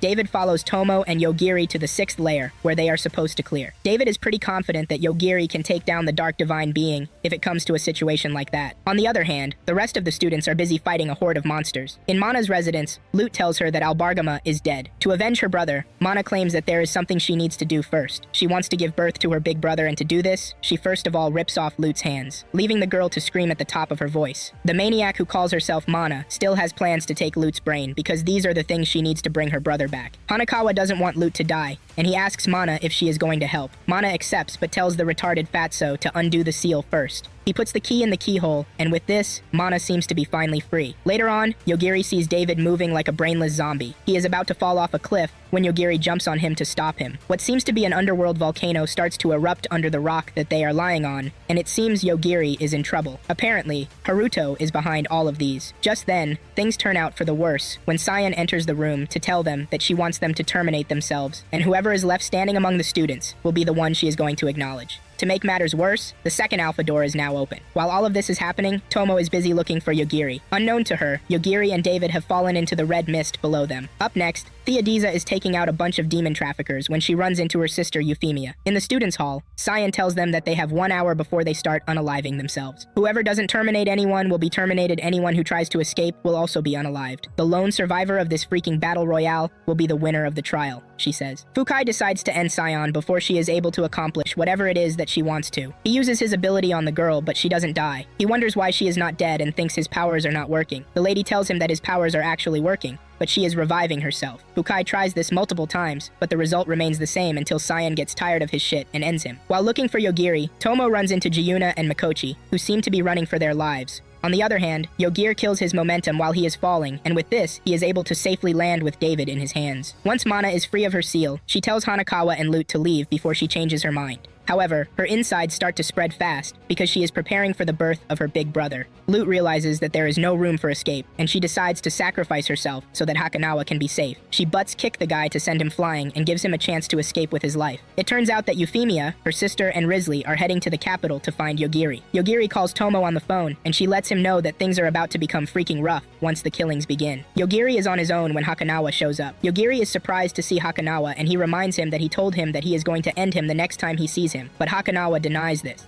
He begs the Lord of Death to help him terminate the danger coming after him, and Yogiri unalives the slimy stuff that is after him. Hakanawa then asks Yogiri what he is doing in this lair. Yogiri replies that he crash-landed here, and he killed his momentum to survive. Hakanawa is shocked to hear this, and he starts to wonder if there is nothing that this asshole cannot eliminate. Hakanawa promises to take Yogiri to the 6th layer if he is going to protect him. Yogiri agrees to this, but tells Hakanawa that he has to piggyback David with them. Meanwhile, a student Kyoko, who is a gunslinger, is busy looking for who to eliminate when she runs into Ayaka. Yukimasa is monitoring the situation with his book. While going through the building, he sees the future in his book about the arrival of Hakanawa and Yogiri. He assumes that this is the best chance that he has to eliminate them at once. However, he is utterly shocked when his book tells him that he is going to die. He tries to rewrite this future multiple times, and he is on it when Yogiri shows up. Without wasting time, Yogiri ends the piece of shit. Hakanawa soon finds himself in trouble because he is now among those who are required to participate in the battle royale. He was not even around when this freaking ass trial commenced, but his unlucky fate has included him yet again. On the other hand, another student with the name Mei makes her entrance into the list of side characters. It turns out that she is immune to all attacks, and she is even blessed with a powerful offensive power.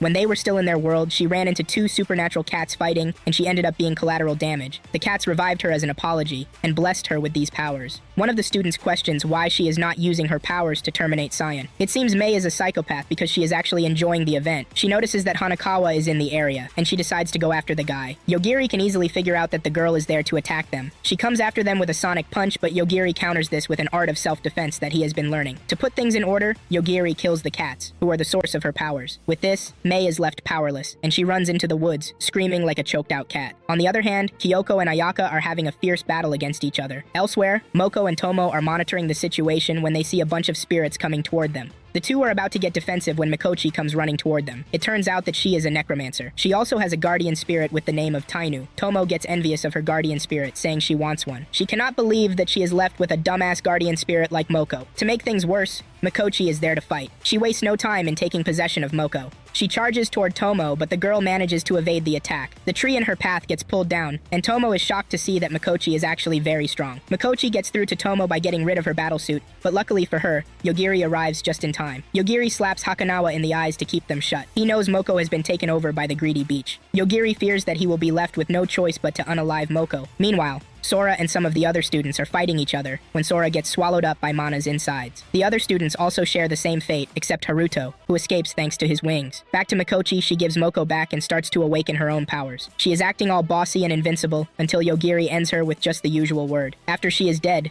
Tomo's gear returns to her. The battle between Ayaka and the gunslinger continues, but it seems Ayaka is about to win. Yogiri and his friends also run into two other comrades. He is telling them of his plan to lure Sion out when a giant scary aura appears behind them. Yogiri immediately tells everyone to get behind him. An explosion suddenly occurs that covers the entire area. Ayaka is also caught in this, but she heals herself with the Dragon Heal command. Yogiri and those who are with him are safe. He tells them that there is the possibility that they were hit by what is called an annihilation bomb. On the other hand, Ayaka wants to continue with her vendetta, and the system tells her to release a bunch of her dragon teeth to transform them into warriors. These warriors charge toward Yogiri and his friends, but he easily ends them. The system realizes that Yogiri spells trouble, and the system warns Ayaka about proceeding. Ayaka is told to retreat because they cannot take on Yogiri, but Ayaka is stubborn. The system warns her not to target Yogiri, but she refuses. The moment she does this, Yogiri ends her. The dragon falls to the ground, but it seems Yogiri didn't completely kill her, leaving some effectiveness in her body. Yogiri and the others continue with their forceful adventure, and not long after, they run into Sion. Sion believes she has a chance against this cheat of a person until she finds herself on the floor. It turns out that Yogiri has killed her leg, and he is able to do this because he has been practicing. He tells Sion that he has no time for chit-chat. All he wants from her are the answers to the questions he wants to ask. Sion tries to use her power on Yogiri, but it doesn't work. Yogiri warns the beach that he might accidentally end her if care is not taken.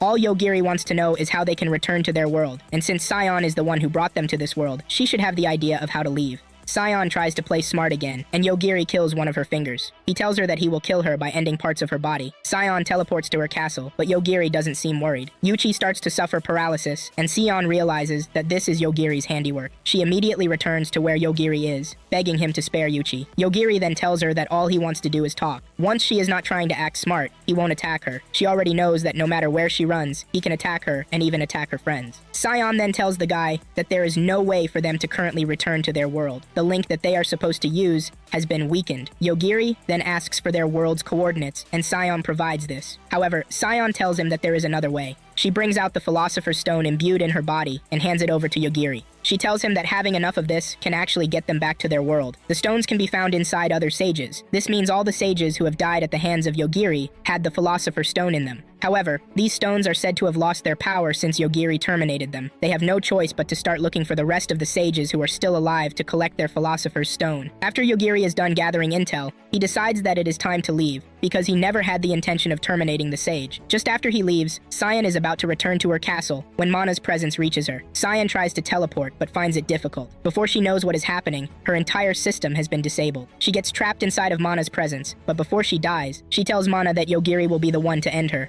Sion dies thinking of Yuichi, whom she left at the castle. Soon afterward, Mana's presence covers the entire capital. The giant defense robots deployed to tackle this are completely useless against Mana's presence. Ricky tries to do something with his sword, but this proves to be useless. Mana's disciple who betrayed the Divine King starts laughing hysterically about the resurrection of Mana. He is so unlucky that Yogiri and his friend emerge from the room behind him. Yogiri feels the guy's intention to terminate them, and he ends him before he can further do anything. Not long afterward, Hanakawa confesses that he was the one who broke Mana's seal. Mana emerges from the red slimy stuff to talk to Hanakawa because she heard his voice. Mana demanded that Hanakawa lead her to Yogiri, who terminated her brother. Hanakawa wastes no time in showing his cowardly act. He immediately points to Yogiri so that Mana can know who to go after. Mana is upset when she sets her eyes on Yogiri, and the moment she tries to terminate Yogiri, Yogiri tells her to die, and this is what happens. The piece of shit Hanakawa wastes no time in glazing Yogiri just after he tries to set him up to die. Once everything is settled, David wakes up and tells them to follow him to the roof. There is an aircraft that they can use to move on the roof. This can only take a number of people, forcing Tomo and Yogiri to stay back. Moko then tells Tomo about the invention that she has been working on, which can apparently make her fly. Tomo doesn't want to try it, but Yogiri urges her to do so. Tomo jumps off the castle, deploying her obvious bat wings to carry herself and Yogiri out of there. Once they are out of the city and the red slimy thing, Yogiri's plan is to find a way to get them back to their world. It turns out that Hanakawa has fled before Yogiri joined the others, because he knows what he did. They are having a very irrelevant talk when Theo, Risley, and Euphemia show up. It turns out that Risley is a sage, and she also has a philosopher's stone with her. She happily gives this to Yogiri, maybe because she wants the guy to marry her. On the other hand, the Divine King is left totally shocked when she finds out that Yogiri was the one who terminated Mana. She immediately deems Yogiri as the biggest threat that shouldn't be allowed to exist. It turns out that Haruto survived and he has been rescued by the robots. The season ends with Yogiri sleeping on Tomo's lap while also remembering a wise word said to him by Asaka. Thank you for watching the video to the end, and don't forget to drop a like and subscribe to the channel for content like this. Don't hesitate to leave in the comment section what anime you want us to recap for your entertainment. Cheers people and have a good one.